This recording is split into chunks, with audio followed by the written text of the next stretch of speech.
eu gostaria de agradecer muito a sua participação.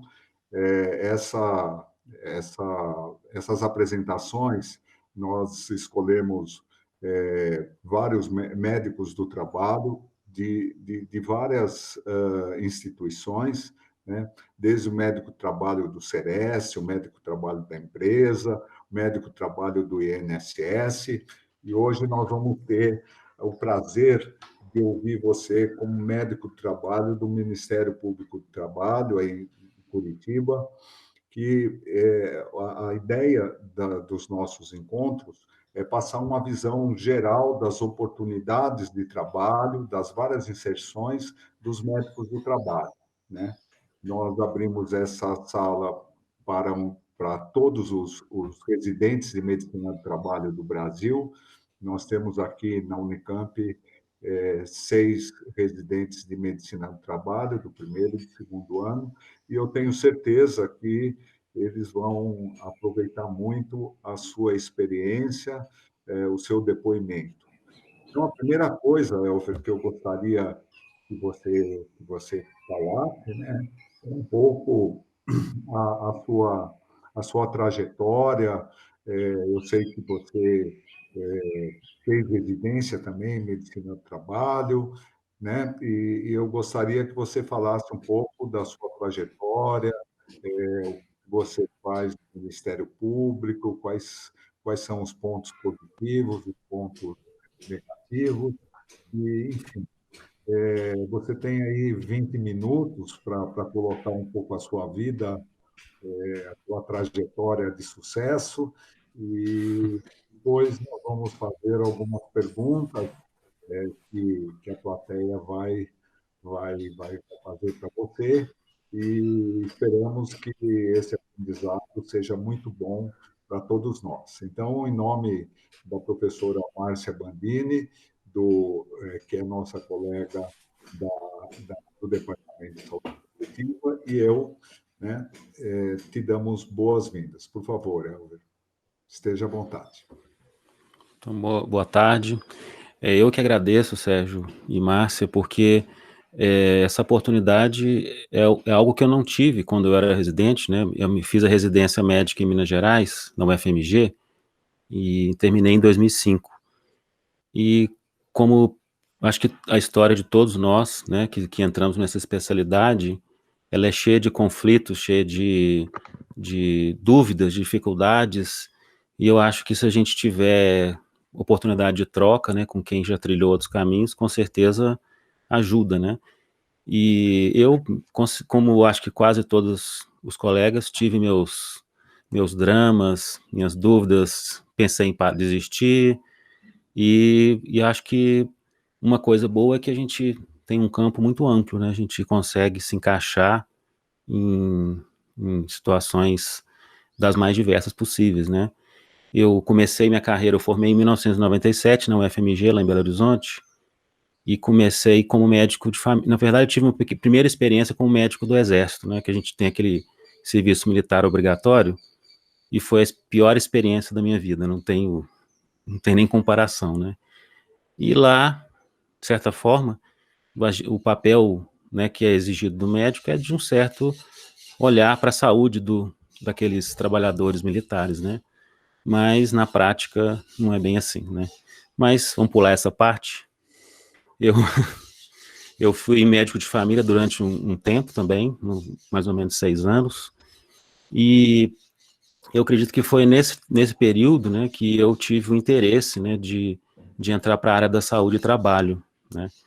Eu não sei, talvez alguns de nós aqui formou e começou com medicina de família, a gente tem a oportunidade de perceber que muitas das mazelas estão muito além daquele quadradinho do consultório, né? Quer dizer que a nossa área de atuação é uma área restrita, e quando a gente vai na casa das pessoas, você já percebe que ampliou bastante, mas e no trabalho das pessoas e na vida, né, extra casa, e eu me interessei muito por isso. Eu cheguei a perceber que eu não conseguiria, né, com a medicina de família, aprofundar muito nisso, que eu teria que fazer uma especialização. Busquei lá em Belo Horizonte, na época tinha um curso de especialização na Faculdade de Ciências Médicas, que é o professor Hudson que faz, e por sorte não ia ter o curso aquele semestre. E por sorte teve a abertura de seleção da residência médica, eu me inscrevi, e por sorte eu tive a oportunidade de fazer residência médica no HC da UFMG. E foi uma experiência fantástica, abriu as portas assim de uma forma muito, muito interessante, né? Eu acho que a residência, com certeza, ela é uma entrada na especialidade, né, de tapete vermelho. Você consegue chegar num patamar muito alto, né, em pouco tempo.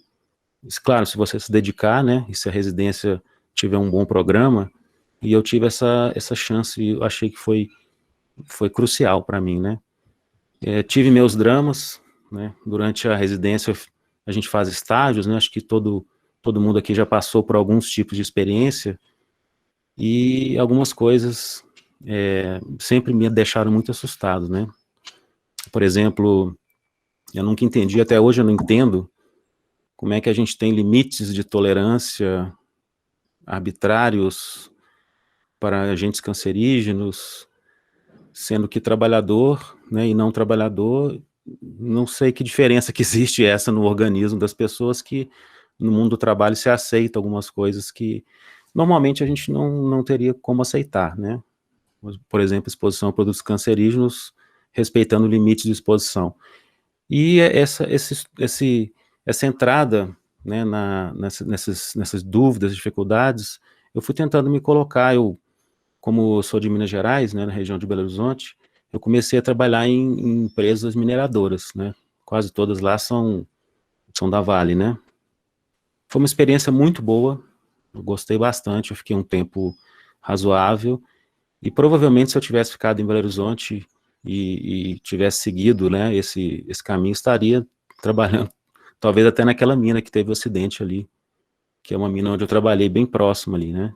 Que era uma mina muito desejada pelos médicos, que era muito próximo de Belo Horizonte, né, que foi uma tragédia.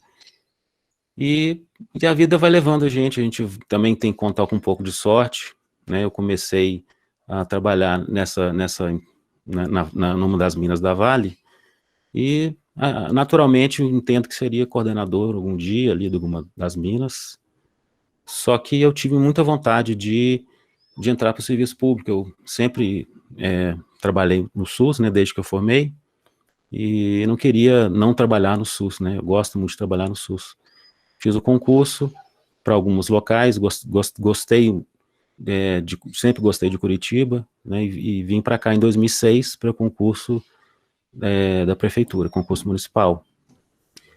E trabalho no Centro de Referência ao Trabalhador. Então, continuou, né, de certa forma, minha trajetória na residência médica. Eu terminei em 2005, né, no UFMG, que lá é um centro de referência de saúde do trabalhador do Estado, e comecei aqui em Curitiba no Centro de Referência Municipal. Então, foi muito bom, porque realmente é o que eu mais gosto, né, na área de atuação de saúde e trabalho. E nesse período, apareceu o concurso do Ministério Público do Trabalho. São concursos raros, né, não é um concurso que tem com muita frequência, e acabei entrando em 2007, né.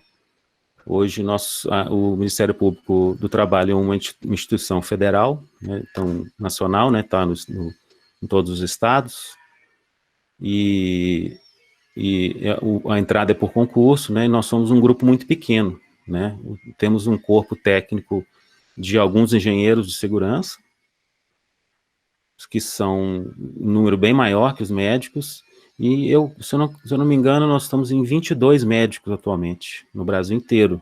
Então é muito pouco, né, um quadro muito pequeno, né, de profissionais. E eu me assustei, porque quando eu entrei, eu tinha uma expectativa que seria um trabalho burocrático e ligado à justiça do trabalho somente, e eu descobri que não. É um trabalho que tem uma amplitude muito maior do que se espera, né, mas também depende do profissional, né? Tem colegas em alguns estados que têm realmente um trabalho mais burocratizado, por questões locais ou por até opção do profissional do colega, né? Mas o que eu posso garantir para vocês é que a atuação do Ministério Público é uma atuação muito ampla, né? A gente pode atuar de formas interessantíssimas, né? Uma das coisas, eu fiz concurso para o Ministério do Trabalho, na época, né, e eu escolhi o Ministério Público do Trabalho, não fiquei no Ministério do Trabalho, que é do Executivo, né, seria um cargo de auditor fiscal, acho que acertei. Também fiz concurso na época para o INSS, também passei, mas não entrei, eu acho que acertei, não é o meu perfil, né, não ia me realizar lá dentro. E tive grandes surpresas boas no Ministério Público. Claro, tem problemas, como todo emprego público, ou como todo emprego, mas tem grandes surpresas. Uma das coisas que eu gosto, e que eu acho que é um diferencial muito interessante, é que nós não ficamos presos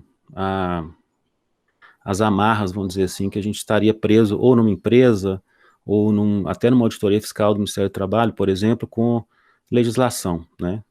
Dá um exemplo bem simples, né?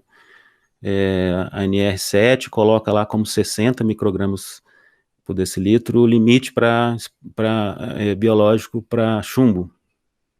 Então, muitos colegas me ligam, ó, tá com 45, não chegou a 60, só que eu não posso afastar, mas ele já está com sintomas, já está com doença. E a lei não me permite. Não, peraí, meu amigo, você pode sim, vamos... O raciocínio, né? O raciocínio não pode ser esse raciocínio preso na letra da lei. Inclusive, existe crítica muito grave a isso por não ter sido revisto, né, desde que foi editado esse limite. Na época, o conhecimento científico era esse, agora já não é mais, né? Então, no Ministério Público, a gente consegue fazer um pensamento muito à frente daquelas amarras legais ou daquelas situações que são consolidadas, né, como dado, né? Então, isso é uma coisa bastante interessante. Um exemplo, quando eu estava em Minas Gerais, a gente fez bastante atuação contra a questão do amianto. E o amianto não era proibido até há pouco tempo. Então, muita gente, não é proibido, não tem o que se fazer. Não é bem assim, né?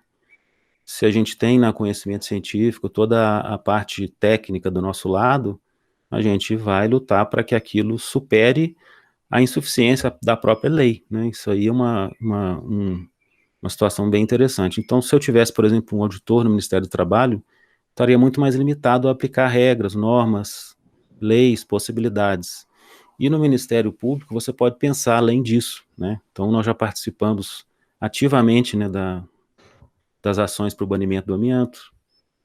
Nós participamos, agora recentemente, a partir dessa semana, está proibido o uso do paraquat no Brasil.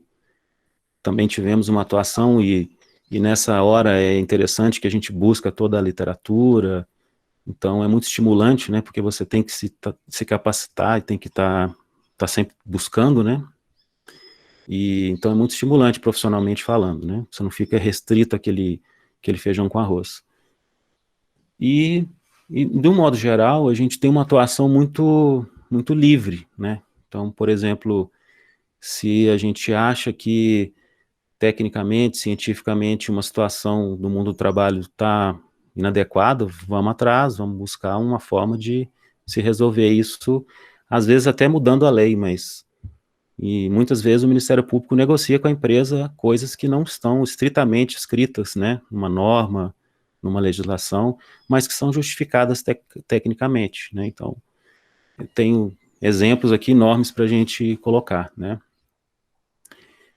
A questão, por exemplo, há muitos anos a gente, apesar de ter lá escrito na NR9, os riscos são químicos, físicos e biológicos, né? Há muitos anos, há décadas, né, a gente já na conversa com as empresas, infelizmente você é uma instituição econômica, um ramo econômico que os riscos mais importantes não são químicos, físicos e biológicos, então, mas você não pode fazer um programa de risco que coloca como ausência de risco, né? Por exemplo, um banco, né? Porque tem questões ali muito importantes. Então, mesmo não estando escrito, não estando categórico ali naquele diploma legal, o Ministério Público pode ter um raciocínio além, né, acima. E os instrumentos são dois. O instrumento primeiro é o administrativo, né, então eu assessoro os procuradores aqui da região do Paraná, né, mas de outros estados também, mas no dia a dia aqui no Paraná, principalmente em Curitiba. E a primeira forma de atuação é uma forma na base da da negociação, né? Então, muitas empresas, na conversa ali, na negociação, acabam atendendo ao que foi solicitado, né?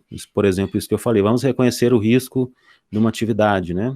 Tá, tudo bem, vamos reconhecer, pode ser feito de uma forma de um TAC, né, que é um termo de ajuste de conduta, geralmente é assim que é feito, e se não tem negociação, pode ir para a Justiça do Trabalho, e aí vai ser decidido pela Justiça, né? Então, são basicamente duas formas de atuação, uma forma judicial e uma forma administrativa, né? De longe, né, a atuação administrativa é muito mais intensa do que a judicial, né? Todo mundo quer evitar ter que entrar na justiça, porque são processos longos, a discussão é complicada, então, claro que é melhor se resolver a coisa sem precisar levar para a justiça, né? Então, 90% ou mais do que a gente atua não precisa ir para a justiça, né? A resolução se dá na negociação, né? Então, é muito gratificante, né? Quando a gente atua no processo, por exemplo, aqui na região nós temos várias montadoras, né? Por exemplo, tem a Volvo, que é de caminhões, a Volkswagen e a Renault, que são as maiores, né? Então é muito legal quando a gente atua no procedimento e atinge 5 mil, 7 mil trabalhadores, né? Numa situação que estava ruim e que, né, foi melhorada. Ou então quando a gente atua, igual a questão do amianto, né? Foram anos, né? Acho que pelo menos uns 7, 8 anos a gente ficou aqui fazendo audiências públicas, inspeções em empresas, conversa com o SESMIT, com os médicos das empresas, enfim, fazendo todo tipo de ação, né, e culminou com a proibição do amianto. Então, é muito gratificante, né, e também às vezes muito frustrante, né, quando a gente agora, por exemplo, na pandemia, nós estamos em observação de vários ambientes de trabalho, principalmente hospitais, né, que estão expondo, até pela natureza do trabalho, as pessoas a um risco muito grande. Aí você vê, por exemplo, um hospital em Curitiba agora, resolveu voltar os idosos, gestantes, pessoas de risco para o trabalho e na assistência, né? Então, foi na justiça, pediu autorização para voltar e nós perdemos e a justiça autorizou. E está lá a enfermeira, técnico de enfermagem, gestante, trabalhando na assistência, correndo um risco muito grande, né? Então, também tem seus revés, né?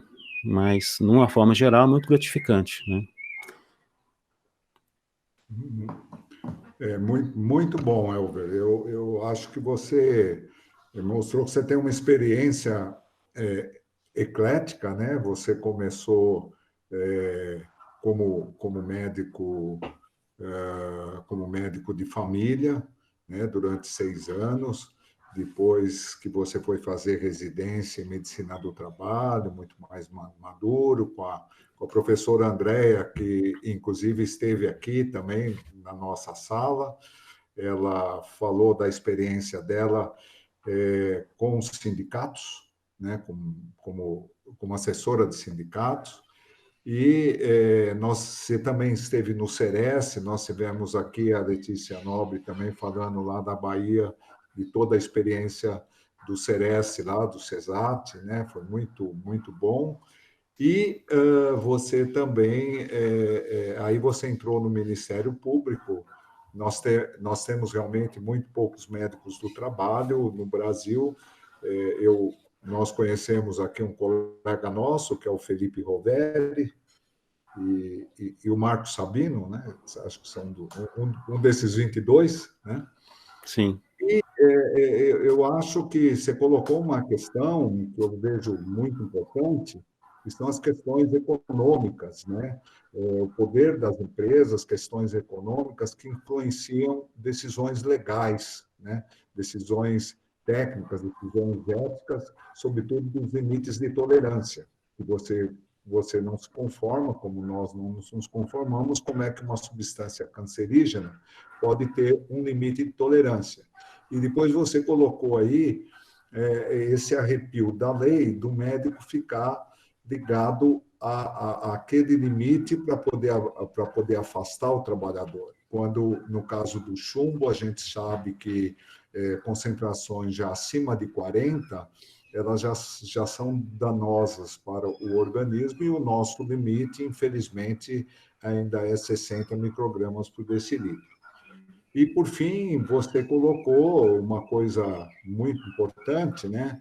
Como é que pode, num banco, você não considerar os fatores psicossociais e organizacionais, né? Ficar restrito à questão de agente químico, biológico e agente físico. Eu acho que é muito importante essa abertura, essa visão e, sobretudo, essa negociação, né? Essa negociação que você colocou, que é feita na forma de TAC, mas que, em alguns casos, vai para a Justiça do Trabalho. E aí eu queria lembrar, pelo menos aqui em Campinas, que, felizmente, os procuradores estão revertendo as multas em voltando para ações para a população e para os trabalhadores, né? Isso está sendo também muito bom.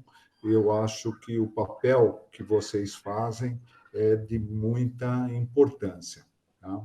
Então, eu agradeço muito o teu depoimento, que é extremamente vasto, rico, e, e, mas, assim, eu gostaria de fazer uma pergunta para você, que a Lorena Vasconcelos, que é a nossa R1, ela pergunta qual as dificuldades que você enfrenta nessas negociações com as empresas, né?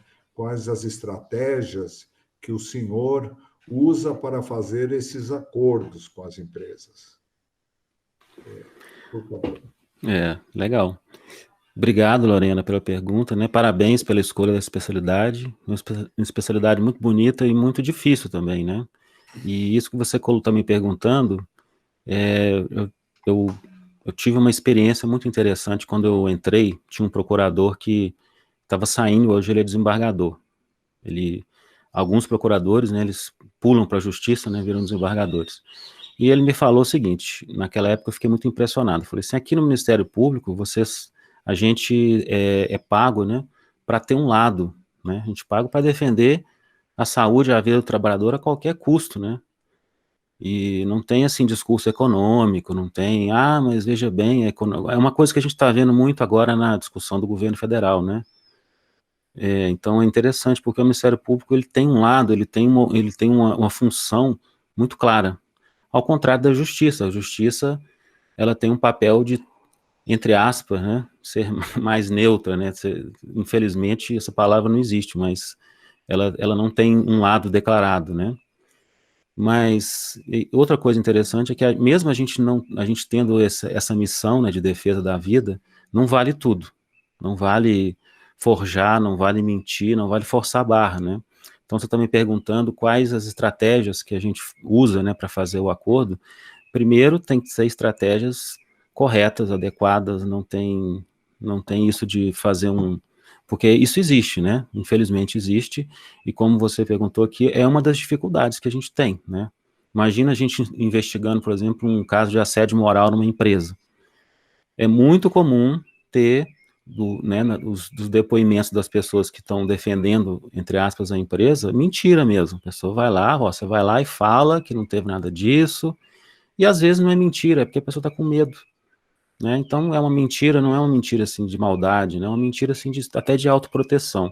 Então a gente tem uma dificuldade muito grande de que esse poder, né, do capital é muito, muito forte.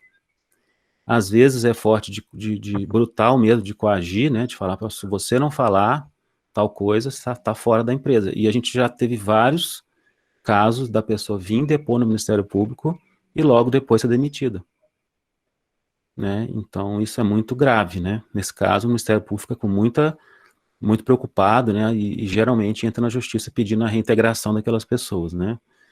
Mas as estratégias que se usam são estratégias, primeiro, que não podem ser estratégias baixas, né? Estratégias legais, morais. Não podemos forjar prova, não podemos.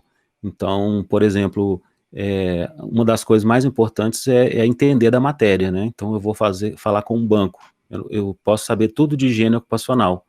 Eu não vou conseguir negociar com o banco, conversar com o banco, porque não é o métier do banco a higiene ocupacional. São questões psicossociais, vou ter que entender de sociologia do trabalho, né, de outros assuntos, outros temas que são mais próprios daquela situação de trabalho, né? Agora, se eu for realmente falar sobre amianto, eu tenho que saber sobre a questão do problema do amianto com o corpo mesmo, né? Então, a questão pode ser até essa, mais da higiene ocupacional e outros conhecimentos, né? Então, varia muito, é muito variável isso, e tem empresas que são jogo aberto mesmo, que ela fala, a gente entende, compreende, e tem empresa que não vai conversar, vai fingir, vai mentir. Por exemplo, essa semana tem uma empresa que está obrigando os funcionários, aqui em Curitiba, né, um supermercado, obrigando os funcionários a comparecer, né, no serviço médico, coitado dessa médica que está lá, todos os funcionários com sintomas, sem sintoma, com atestado, sem atestado, com exame, sem exame, tem que ir lá no departamento médico dessa empresa. E está gerando uma aglomeração e um risco muito grande de contaminar a médica, a técnica de enfermagem e os outros colegas, porque é pessoas doentes misturada com pessoas suspeitas indo lá. Então já tem uma orientação da Secretaria de Saúde que não é para fazer isso. Já tiver atestado, é para catar o atestado. E a empresa, em audiência, negou, falou que não tem, e a gente foi lá e viu que tinha. Então, assim, você vê que tem empresa que não vai jogar limpo, né? Então, nessa hora é muito difícil, né? Porque a gente fica na defensiva, né? Mas as estratégias, elas não podem também ser baixas, né? Tem que ser estratégias corretas, né? Então, a gente foi lá, verificou que estava acontecendo a situação, e falou, estava acontecendo a situação, então você não foi verdadeiro naquele momento, né? E aí a negociação segue outro rumo, né? Mas, de uma forma geral, é isso. Primeiro, a gente tem que ter um conhecimento do que está falando, né? Então, quando eu vou falar de uma coisa que eu tenho pouco conhecimento, eu tenho que buscar ajuda, eu tenho que estudar bastante, e sempre jogar com a ciência, jogar com, né? Não vou forçar a barra nunca, porque isso não vai levar a um bom resultado, né? Ou seja, você tem que ter um conhecimento muito amplo e estudar antes de ir naquela empresa, estudar o segmento, estudar os problemas para poder ter força de argumentação, que é o que você está dizendo. Sim. O Elver, nós tivemos uma live organizada pela Frente Ampla com alguns sindicalistas que colocaram, inclusive do metrô, mas que o que a categoria dos transportes não está sendo aberto a CAT no caso do Covid, né? E você colocou aí esse risco desse departamento médico, dessa doutora, do pessoal da saúde, nessa questão presencial. O Rodolfo pergunta, então, como que o senhor avalia, o Rodolfo também é nosso residente de medicina do trabalho, como você avalia a notificação da Covid-19 como doença relacionada ao trabalho? Bom, esse é o assunto da vez, né? É o assunto da hora, e esse assunto é nosso. Esse assunto é dos profissionais de saúde, né? Médicos e não médicos. E eu não sei, essa live foi a live do René Mendes, não, né? A do Rodolfo? Não, foi uma live organizada Dos metros. pelo grupo 3 da Tânia, com a Tá. participação, inclusive, da Leni Sato e esses sindicalistas. Esse assunto, eu acho que é um assunto muito simples. Na verdade, ele é simples até demais. Mas é óbvio, né, que existem muitos interesses atrás disso, né? A posição do Ministério Público é claríssima, inclusive, provavelmente, até o final do mês vai sair um documento oficial, né? Nós temos uma coordenação nacional, né, de assuntos de meio ambiente e trabalho, que é como se chama, né, que chama CODEMAT. Uhum. Então, esses assuntos, assim, que são mais da nossa área, assim, de saúde e segurança, geralmente saem nessa coordenadoria, né, coordenadoria de meio ambiente e trabalho. Então, a postura é o seguinte: primeiro, né, tem uma deturpação, né, de algumas pessoas de falar assim, nossa, a pandemia virou uma endemia. Então, isso, não consigo entender de onde que as pessoas tiraram isso, né, nós estamos vivendo uma epidemia. Então, existe um dispositivo, né, lá na lei 18.013, que fala que a doença endêmica, né, não é equiparada a acidente de trabalho, salvo se tiver alguma possibilidade de contaminação específica da atividade, né? Uhum. E que se a Covid fosse endêmica, ela seria ocupacional no caso, por exemplo, dos profissionais de saúde, porque faz parte da atividade dessas pessoas, né? Se expor a esse tipo de risco. É como se fosse uma pessoa que tá, leptospirose é endêmica aqui, né, na maioria das cidades do Brasil, mas a pessoa que mexe com esgoto, se ela pegar, é do trabalho, né? Lógico. Porque ela está exercendo uma atividade que está se expondo àquela doença lá. Agora, se um bancário pegar a leptospirose, provavelmente não é do trabalho. Então, a mensagem é essa, é muito simples, muito clara, né? Então, ultrapassado essa coisa da endemia, tem uma outra situação muito importante. Primeiro que doença do trabalho no Brasil quer dizer as doenças que se pega no exercício do trabalho, no trajeto para o trabalho, nas atividades intra-jornada, ou seja, uma pausa, um almoço, qualquer atividade que é feita durante a jornada de trabalho, mesmo que não seja o trabalho em si, né? Se eu trabalho no hospital, tem uma hora de almoço e vou almoçar e lá eu me acidento ou pego uma doença, é do trabalho também, né? Porque, pela questão legal, né?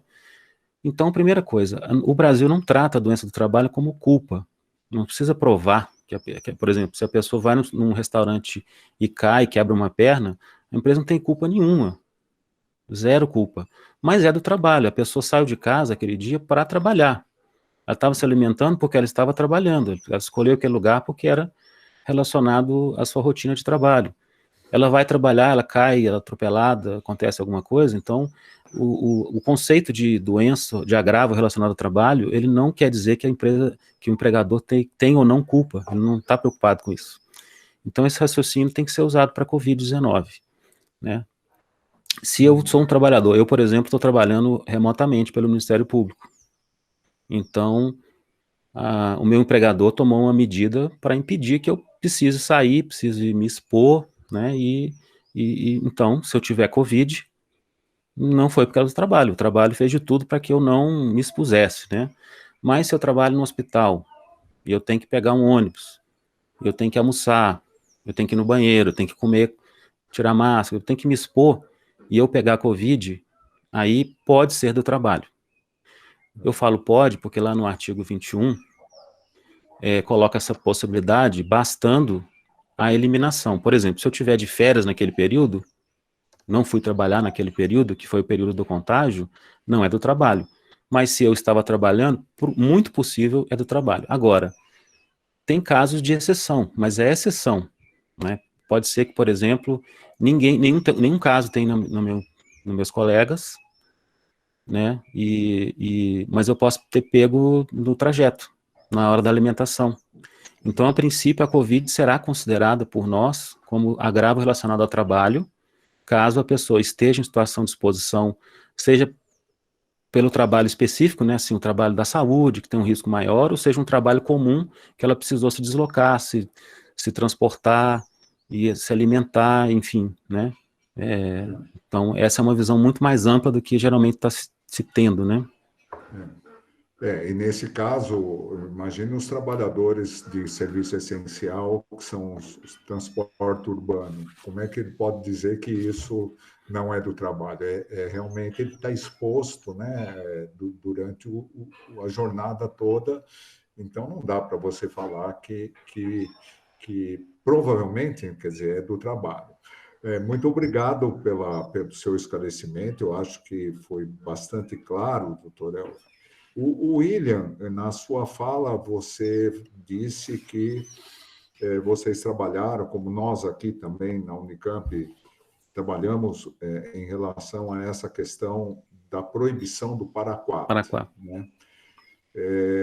E que ele foi recentemente proibido, pelo menos ganhamos essa primeira rodada, né? Porque, na verdade, é uma pressão muito grande lá em Brasília. E a preocupação do William, que é nosso R2, sobre o combate da importação ilegal de países que fazem fronteira no Brasil.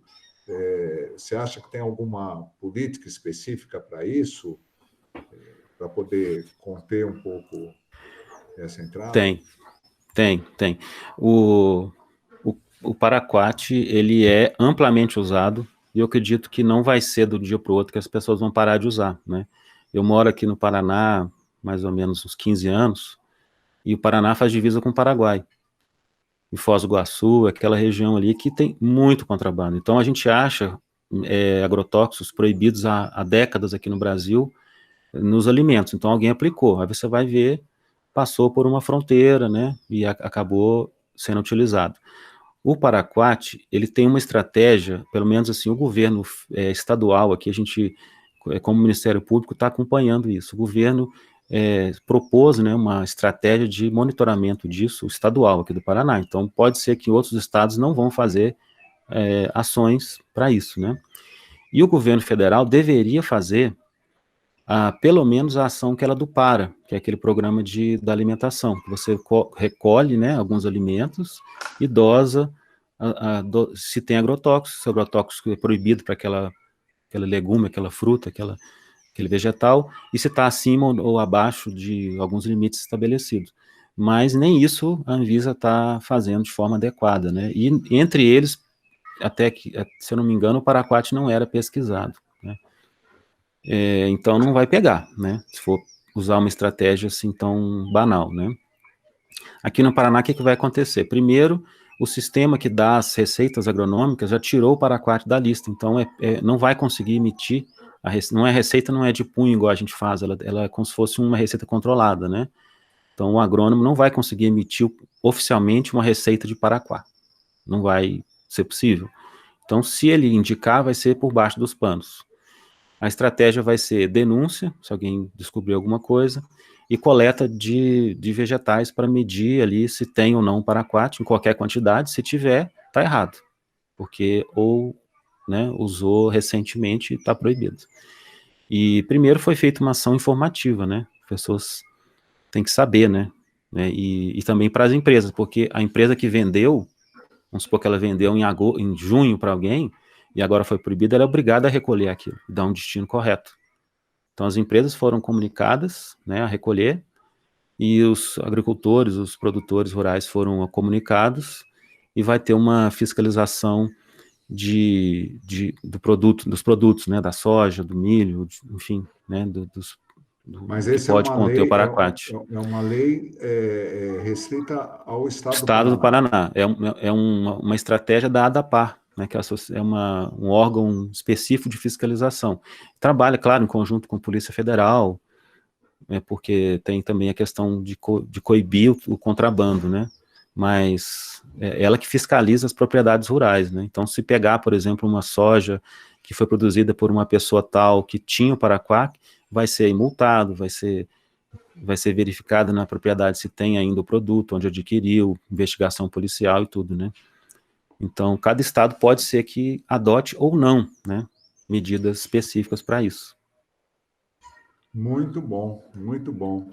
Pena que é estadual, porque principalmente no centro-oeste, né, nessas regiões onde você tem grandes plantações, seria muito importante que Com tivesse certeza.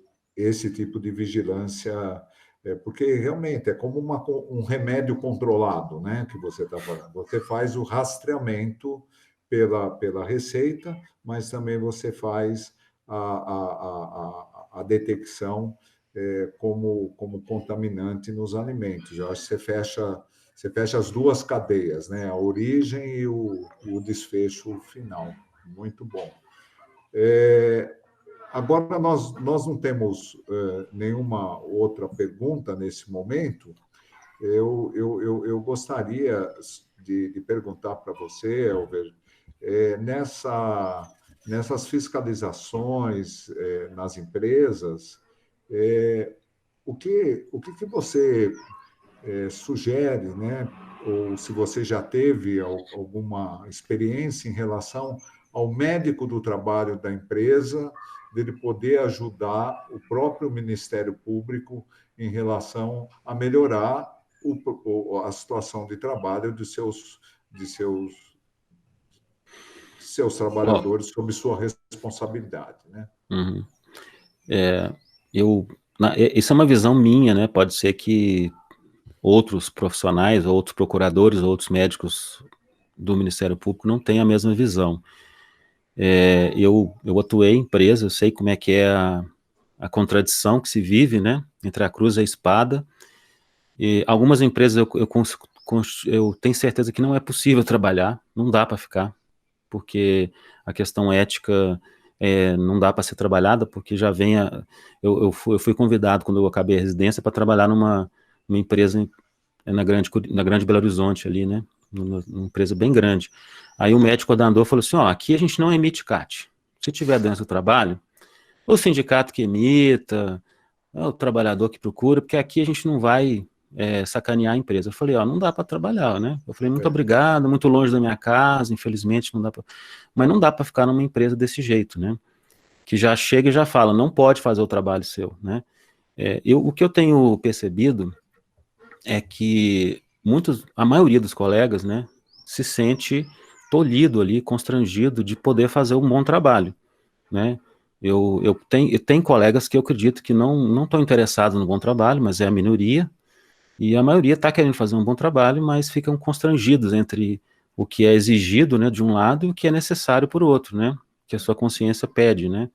Então, eu entendo que a atuação do Ministério Público com relação a isso é para contribuir, para ajudar, para até empoderar, né? Então, por exemplo, das ações que a gente tenta empoderar mesmo o setor médico quando a gente percebe que ele está buscando a melhoria da condição de trabalho, das situações de reconhecimento de adoecimento relacionado ao trabalho. Às vezes é proibido, né? A empresa fala, não pode, como essa que eu exemplifiquei.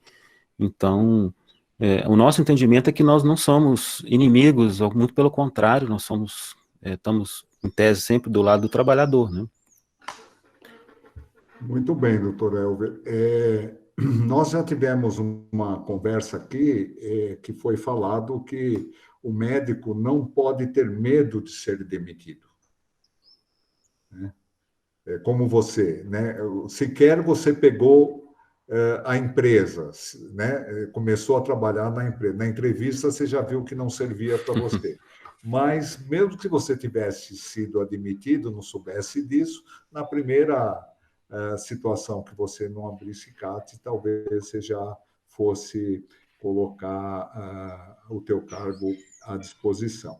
Bom, nós estamos com um tempo exíguo, né? Temos uma última pergunta e depois eu gostaria que você fizesse aí o teu minuto final, mas a Lorena pergunta a questão aí da exposição dos agrotóxicos, principalmente, talvez seja mais no caso do sul do Brasil, né? Mais do Rio Grande do Sul, a questão da agricultura familiar de fumo, né?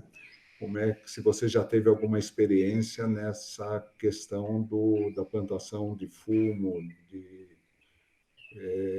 e quando você não está falando com grandes empresas, você está falando com cooperativas, com pequenos agricultores. Sim, nós temos uma experiência vasta aqui o fumo é mais importante nos 3 estados do sul, né? Sem dúvida, pela questão climática, cultural e, enfim, né? As grandes empresas, hoje, o que a gente vê é que não existe trabalhador avulso, assim, eles são todos a cargo das empresas fumageiras, né? Principalmente a Souza Cruz. E é muito dramático, né? Porque eles não são empreendedores individuais, são praticamente funcionários da empresa, mas sem direitos e com muitos deveres, né? É dramático porque é uma atividade familiar, é uma atividade de um lucro, de um ganho, assim, aparentemente alto em comparação com outras culturas, mas que cobra um preço muito alto, né? Nós temos muito caso de intoxicação crônica por agrotóxicos, suicídio, trabalho infantil, intoxicação por nicotina, que é a doença da folha verde, Enfim, é uma coisa, lerdorte de todo tipo que você imaginar, porque, né, a pessoa fica 24 horas por conta da plantação e ela mora na plantação, e ela tem que fazer a secagem, é trabalho para o ano inteiro. Se alguém tiver curiosidade, tem um documento que chama Protocolo de Intoxicação Crônica por Agrotóxicos, produzido aqui no Paraná, que eu participei, que foi um projeto de pesquisa da UFPR, numa região fumageira. Então, esse documento está disponível e conta essa experiência um pouco e fala um pouco da intoxicação crônica por agrotóxico, né? Então, isso aí tem, Lorena, se você quiser depois eu posso se você for seu interesse, eu te passo, tem bastante literatura, bastante coisa sobre isso. Tá. Muito obrigado, doutor Elber. Olha, nós vamos ter que encerrar essa conversa. Eu gostaria de ficar com você, gostaríamos de ficar com você a tarde toda, e parece que você está em casa tranquilo, não está em casa tranquilo, você está, como nós, trabalhando no remoto, né? Lendo uma série de processos. Então, nós adoramos muito a sua palestra, todos nós aprendemos muito, mas nós vamos ter que encerrar. Então, eu vou pedir para que você faça o seu minuto final. Agradeço muito, Elver, a sua participação e, com certeza, nós vamos ter oportunidade de convidá-lo novamente para um debate um pouco mais extenso. Tá bom? Muito obrigado mesmo. Tá? Então, em nome do Departamento de Saúde Coletiva, da área de saúde do trabalhador, eu e a professora Márcia Bandini agradecemos muito a sua participação. Essa entrevista, essa live está sendo gravada, depois nós vamos disponibilizar nas mídias sociais, porque o teu depoimento é histórico, muito bom. Tá? Eu que Obrigado. agradeço. E se Obrigado. você quiser falar, se despedir, nesse minuto, você pode, por favor. Eu agradeço muito a oportunidade, porque eu estou me vendo ali em 2004, 2005, né, todo cheio de dúvidas, dramas, que caminho que eu tomo. Eu acho que também tem um pouco de sorte, um pouco de distraídos venceremos, né, a gente vai se encontrando na vida, né, mas eu gosto muito de contribuir para essa discussão, né, porque eu acho que é muito bonita a nossa área, muito rica, muito ampla, e no que eu puder ajudar, né, estou sempre à disposição, né? Então agradeço muito, e se precisarem, se quiserem mais discussão, eu estou à disposição. Muito obrigado. Muito obrigado. Então, eu agradeço ao Dr. Elver e agradeço a participação de todos. Dr. Elver, depois a gente manda, inclusive, o link da gravação para você, que eu acho que foi uma ótima entrevista, uma ótima fala. Obrigado, viu? Obrigado.